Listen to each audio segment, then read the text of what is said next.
स्वराज मराठीमध्ये आपलं स्वागत आहे. सर्वसामान्यांचा आवाज, निर्भीड, बेधडक, स्वराज मराठी.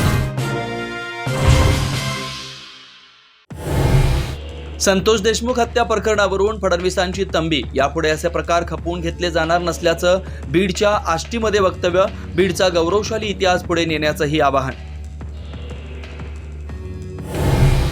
मराठवाड्यामधील पुढची पिढी दुष्काळ पाहणार नाही, मुख्यमंत्री फडणवीसांचं आश्वासन. फडणवीसांच्या हस्ते कुंठेपळ साठवण तलावाचं भूमिपूजन. सुरेश आणि पंकजा मुंडे यांची उपस्थिती.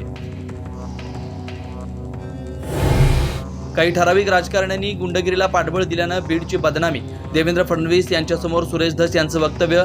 संतोष देशमुख प्रकरणामध्ये फडणवीसांनी कणखर भूमिका घेतल्याचं केलं कौतुक. फडणवीसांचा उल्लेख. देवेंद्र बाहुबली. आमदार सुरेश धस यांच्याकडून भर सभेमध्ये कौतुकाचा वर्षाव. तर आपण बाहुबलीच्या आई शिवगामी पंकजा मुंडे यांचं वक्तव्य.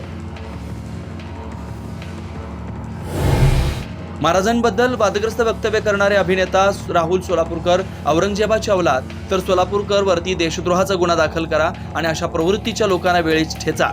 खासदार उदयनराजे भोसले यांचा संताप. छत्रपती शिवाजी महाराजांचा अनादर करणारे अभिनेते राहुल सोलापूरकर यांच्या घरासमोर ठाकरेंच्या शिवसैनिकांचा नाक घासून सोलापूरकरांनी माफी मागण्याची शिवसेनेची मागणी. रामराजे नाईक निंबाळकरांचं चुलत भाऊ संजीव राजे नाईक निंबाळकर यांच्या घरावरती इन्कम टॅक्सचा छापा. सकाळी 6 वाजल्यापासून फलटणसह मुंबई पुण्याच्या घरांची झाडाझडती. संत तुकोबांचे 11वे वंशज हरिभक्त परायण शिरीष महाराज यांची राहत्या घरामध्ये आत्महत्या.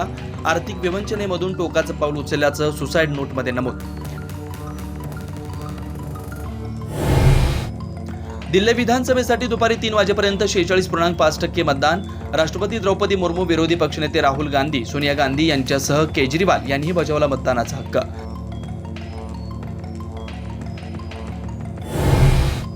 दिशा सालियन मृत्यू प्रकरणामध्ये मुंबई उच्च न्यायालयाकडून याचिकाकर्त्यांना 2 आठवड्यांची मुदत. आदित्य ठाकरेंना ताब्यात घेऊन चौकशीची गरज का, हे पटवून द्या. कोर्टाचा याचिकाकर्ते रशीद खान पठाणला सवाल.